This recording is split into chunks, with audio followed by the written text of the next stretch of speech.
सरकार ने एक बंधेसा दे दिया, यानी वहां के किसानों को और अधिक समस्या की तरफ पहुंचाने का काम कर दिया। जबकि केंद्र सरकार ने उस अंदेशे के बीच में अपनी खरीद, जीरे की, झुन्ने की खरीद, चाहे वो हरियाणा हो चाहे पंजाब हो,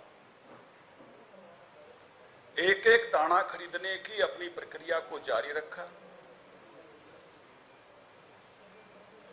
और उसके लिए जितनी बड़ी राशि 32,000 करोड़ रुपया पंजाब की खरीद पे लगता है,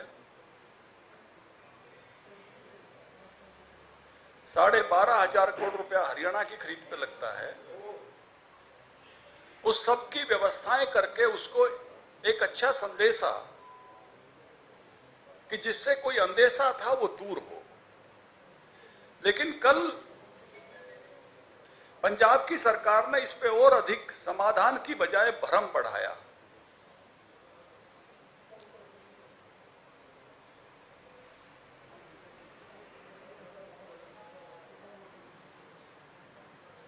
पहला मुद्दा है कि पंजाब के मुख्यमंत्री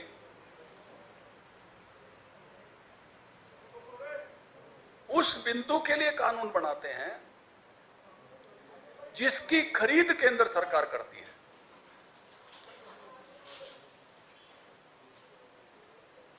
यानी कणक और झुन्ना केंद्र सरकार खरीदती है, एक एक दाना वो खरीदती है, पंजाब सरकार उसके लिए कोई धन नहीं देती। जब वो एमएसपी को परिभाषित करने लगते हैं तो केवल गेहूं और पैडी ही लिखते हैं।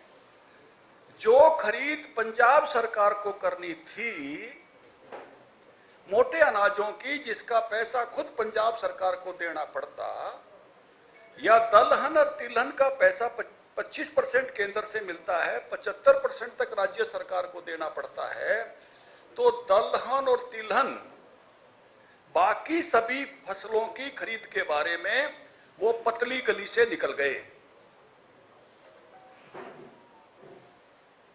इसको कहते हैं कि बिना जिम्मेवारी के बड़ी बड़ी बातें करना। पंजाब सरकार ने पंजाब के किसानों की मक्का खरीदने की, सरसों खरीदने की, किसी ने बाजरा उगाया तो बाजरा खरीदने की, किसी ने मूंग उगाया तो मूंग खरीदने की, दलहन तिलहन खरीदने की और मोटे अनाज खरीदने की कोई जिम्मेवारी अपने पर नहीं ली।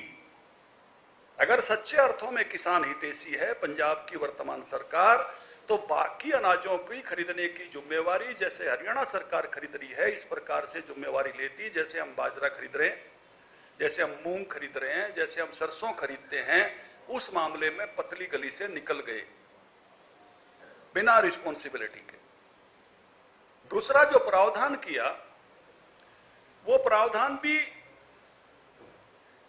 इस तरह से किया है कि सरकारी खरीद तो होगी, लेकिन सरकारी खरीद के अलावा, ये तो केंद्र सरकार कह रही है सरकारी खरीद होगी एमएसपी पे, कणक की भी होगी, झुन्ने की भी होगी। उसके अलावा कोई प्राइवेट आदमी अगर एमएसपी से कम पे खरीद करता है तो उसको, अगर उसने किसान को कंपेल किया है, प्रेशराइज किया है, तो उसको 3 साल की सजा और जुर्माने की बात कही है। तो पहली बात तो यह है कि किसान को कंपेल और प्रेशर वाला विषय कहां से आ गया कि आज भी किसानों को कहीं भी अपनी फसल बेचने के बारे में क्या कोई दबाव है? किसान फसल अपनी मर्जी से बेचते हैं, किसी भी प्रकार का दबाव उन पर नहीं होता है। इस प्रोविजन का तब तक कोई अर्थ नहीं है तब तक एक खरीददार, अंतिम खरीददार किसान को नहीं मिले। मान लीजिए कुछ किसानों ने अपना गेहूं रख लिया कि जरूरत के समय बेचेंगे, सरकारी खरीद बंद होने के बाद वो बेचना चाहता है, बाजार डाउन है, सरकार ने शर्त लगा दी कि अगर कोई कम पे खरीदेगा तो 3 साल की सजा है। वो खरीदार नहीं मिलेगा, तो आखिरी खरीदार कौन है? क्या मंडियों में पंजाब सरकार की एक दुकान हर समय सारे साल के सारे महीनों में अंतिम खरीदार के रूप में खुली रहेगी? मैंने मान लो 10 क्विंटल गेहूं रख लिया, मैं समय पे नहीं बेच पाया या मेरी योजना ऐसी बनी कि बाद में बेचूंगा, तो अंतिम खरीदार अगर मेरे लिए उपलब्ध नहीं कराया है तो इस कानून का कोई अर्थ नहीं है। उल्टा अर्थ है कि मैं किसी को बेच ही नहीं पाऊंगा और मैं फंस गया। ये बंदेसा है, फिर ये किसान को बांधने वाला है। उसको जरूरत के समय में अगर बेचना पड़ गया अपना अनाज, तो उसको कोई ग्राहक ही नहीं मिलेगा।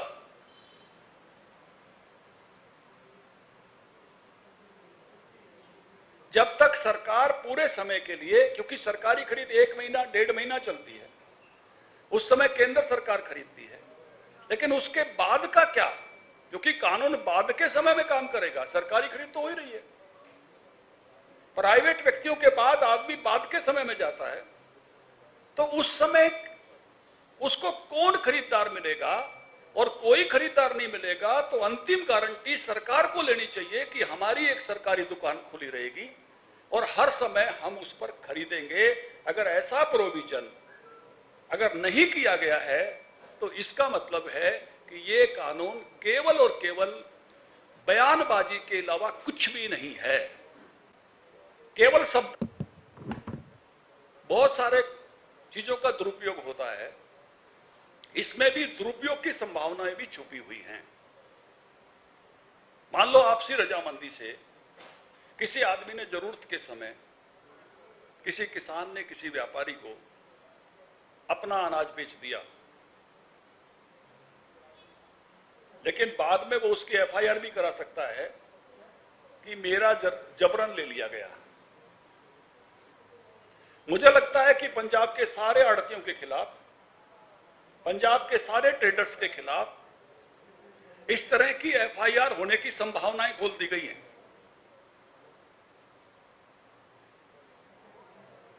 इस कानून से पंजाब के सारे व्यापारियों के खिलाफ, जो भी अनाज के व्यापारी हैं,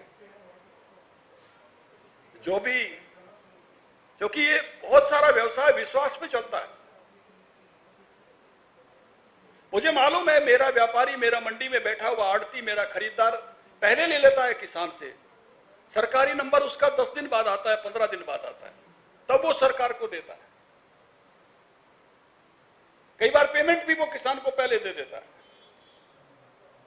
ऐसे सारे मौकों के लिए एक अवसर खोल दिया कि पंजाब के सारे व्यापारियों के खिलाफ एफआईआर होने का एक रास्ता इस कानून के माध्यम से खोल दिया गया।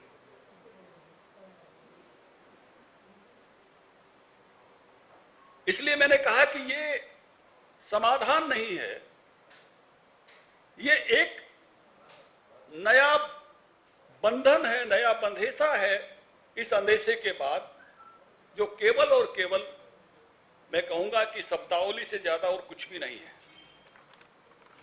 इसमें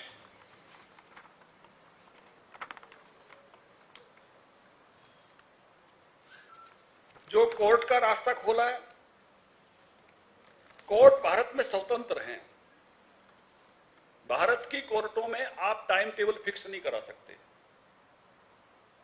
इसलिए केंद्र सरकार ने रास्ता दिया था एसडीएम और डीसी का, और उसको टाइम बाउंड दिया था।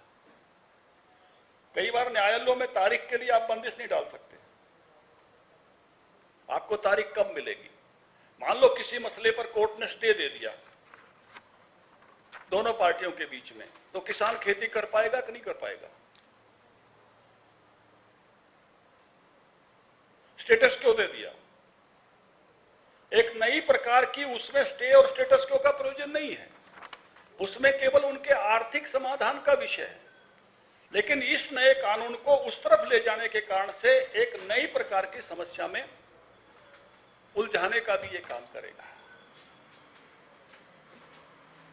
इसलिए ये सारी व्यवस्था जिसको समाधान के रूप में प्रस्तुत होना चाहिए था, मैं कहूंगा कि केवल और केवल किसानों की परेशानी बढ़ाने वाला है।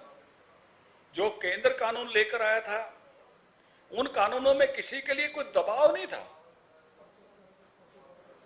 उनको व्यवहार में लाना किसी के लिए प्रेशर नहीं था।